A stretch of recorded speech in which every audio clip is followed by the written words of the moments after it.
Hello, friends. This is Confessions with Amy. Here we share new confessions every day. You know that feeling when you pour your heart into something, lose sleep over it, put every ounce of yourself into making it perfect, and then someone else steps in, smiles, and takes the credit?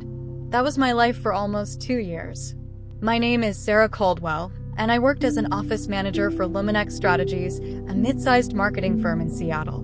My boss? Her name was Fallon Mercer. If you met her, you'd probably think she was charming. She had that picture-perfect LinkedIn smile, the kind of voice that could calm a storm, and a talent for pretending you mattered to her. But behind that silk blouse and those expensive heels was someone who built her career on people like me. Fallon didn't just use me as an employee. She used me as a stepping stone. I wasn't just scheduling meetings or ordering supplies.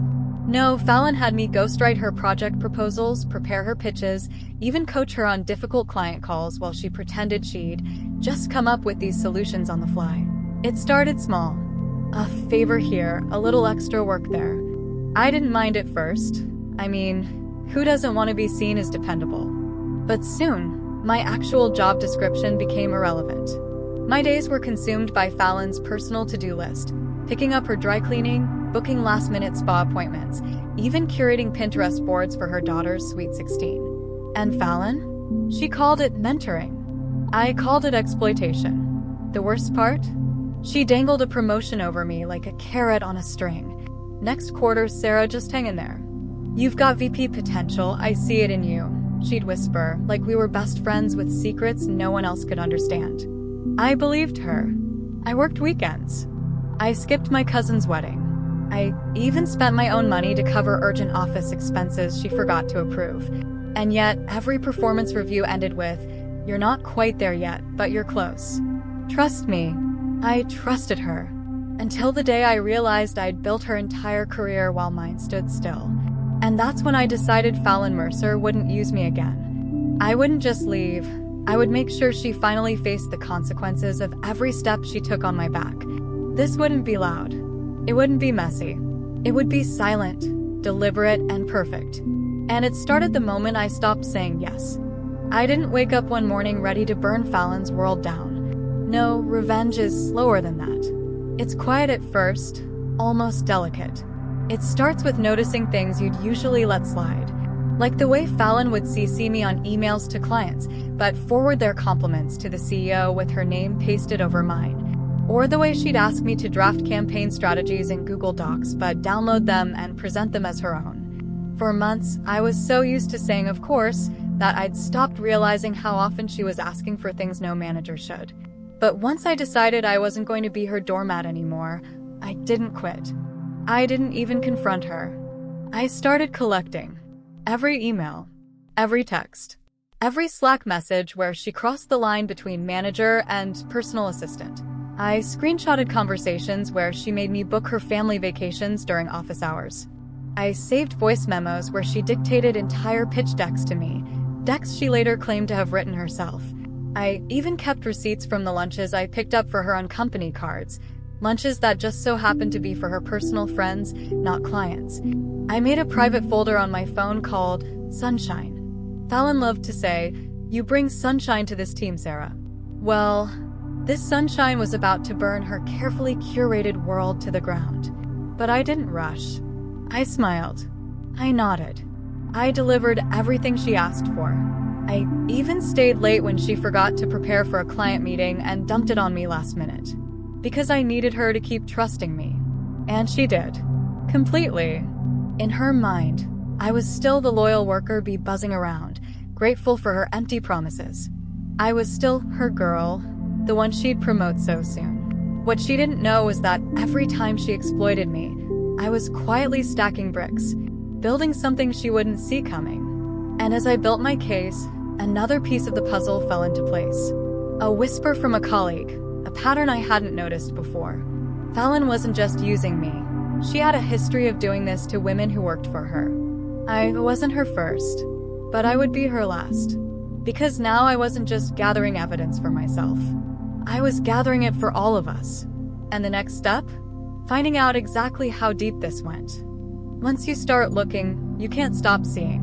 Fallon's manipulation wasn't a one-time thing. It was a system. A finely tuned machine she'd been running for years, powered by people like me. People who wanted to believe that hard work would eventually pay off. I started having quiet conversations. Not interrogations, not accusations, just carefully placed questions over coffee or quick chats in the elevator. That's how I met Kennedy Alvarez. She used to work under Fallon as an events coordinator. When I asked about her time on Fallon's team, Kennedy's face darkened like I'd unlocked a memory she'd buried deep. She promised me a recommendation letter for grad school.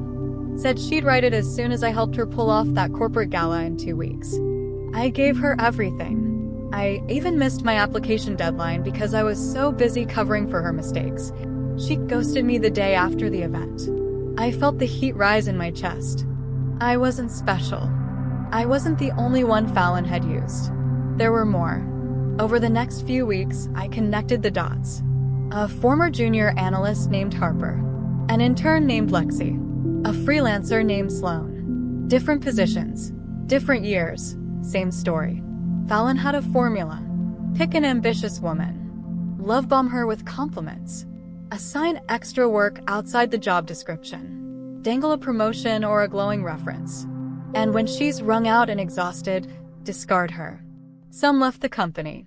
Some quit the industry altogether. None of them ever got what Fallon promised. And here's the thing. Fallon didn't just rely on people's ambition. She relied on their silence. She knew most of us were too afraid to speak up. Afraid to lose our jobs. Afraid to be labeled as difficult or ungrateful. She'd built a fortress on our fear. But Fallon made one mistake with me. She assumed I was still afraid. I wasn't. So I started building quiet alliances. Kennedy gave me copies of old emails. Harper still had screenshots from Slack. Sloan shared meeting notes where Fallon publicly promised her a raise that never materialized. We started cross-referencing timelines, projects, client lists. And soon, a pattern emerged that no HR manager could ignore. I didn't need to take Fallon down alone. There was a whole choir of voices, waiting to be heard. But I knew we couldn't just show up at HR and expect a happy ending. Women like Fallon knew how to spin things. She'd been doing it for years. She'd cry if she had to. She'd play the victim. She'd call it a misunderstanding or the pressure of leadership. If we wanted this to stick, we had to hit her where it hurt. Not just her reputation. Her leverage. Her control. Her narrative. So while Fallon was busy handing me her dry cleaning and bragging about a promotion she would never give me, I was writing the final chapter of her story. And soon, I would make her read every word of it. By now, I knew everything I needed to know. I had the receipts. I had the witnesses. I had the pattern. But even with all that, I wasn't ready to strike. Not yet. Fallon was a master manipulator. If I went to HR too soon, she'd spin the story, paint me as the emotional employee who just couldn't handle pressure. She'd call it a personal vendetta. She'd weasel her way out, like she always had. So, I waited for the perfect opportunity to make her unravel in front of everyone. Not behind closed doors. In the spotlight. And then it came. Fallon was selected to lead a company-wide presentation at Luminex's annual leadership summit. It was the kind of moment she lived for. The big stage. The top executives. All the people whose opinions she carefully curated for years. She spent weeks preparing for it, while I spent weeks preparing it. I built her entire deck. I wrote her talking points. I crafted every case study she would probably present as her own. But this time I added something extra. In one of the slides, buried deep in the presentation, I slipped in a sample client email that Fallon had provided.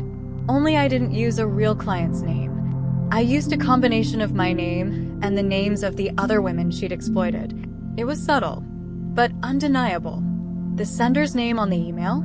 S. Caldwell Harper Alvarez Sloan Consulting. It looked like a random string of names to anyone not paying attention. But I knew Fallon. She wouldn't notice. She would focus on the top-line figures, the buzzwords, the applause she expected. And I was right. The day of the summit, Fallon strutted on stage in a custom navy pantsuit, confident as ever. She clicked through slide after slide, bragging about her leadership, her client wins, her ability to build teams and empower women. until she landed on the email slide. Right in the front row sat our HR director, Pamela Langston, a woman I'd carefully looped in just days before with all our collected evidence. Pamela's eyes went wide when she saw the sender name. I watched her scribble something in her notebook. Fallon didn't notice, but Pamela did, and she wasn't the only one. I'd quietly sent that same slide deck to Kennedy, Harper, and Sloan. They were watching remotely, and I knew they'd recognize their names in that fabricated email. Fallon finished her presentation to polite applause. She bowed her head, smug as ever, completely unaware that the ground beneath her was already cracking. The next morning, an official HR inquiry was launched. Fallon's carefully polished reputation, it wasn't just scratched, it was shattered. She called me panicked, asking if I knew anything about this mix-up in the deck.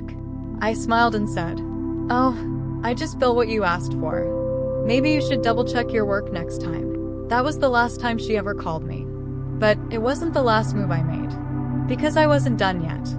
When people think about revenge, they imagine a big explosion, a dramatic scene, screaming, accusations, someone flipping a desk. That's not how it works in real life. Real revenge is silent, calculated, surgical. Fallon didn't lose her job overnight. She squirmed for weeks, drowning in the HR investigation. The evidence was airtight.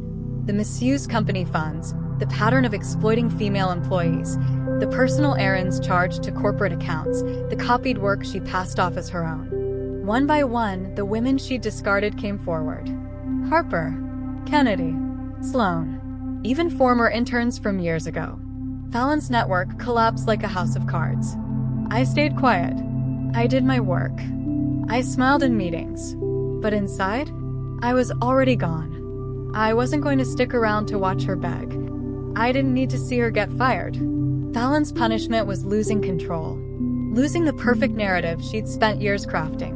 And I wanted her to know that she didn't break me. I chose to leave. So I planned my own exit. I lined up a new job, better pay, better culture, a boss who actually respected her team. And on my last day, I sent one final email to the company. It was brief, polite, professional. But I signed it with a small detail. Warm regards, Sarah Caldwell. Thanks for the mentorship, Fallon. No one else would notice, but Fallon would. She would hear those words in my voice every time she thought about me. She would know I didn't burn bridges. I walked away while hers were already collapsing behind her. I left the office that day without a scene. No goodbyes, no drama. And as I stepped into the elevator, I realized something. I didn't need Fallon's promotion. I didn't need her approval. I had something better. I had my story, and I had the power to tell it. What would you have done if you were me? Would you have stayed silent, or would you have built your own quiet revenge? Let me know in the comments. I'm curious to hear your stories.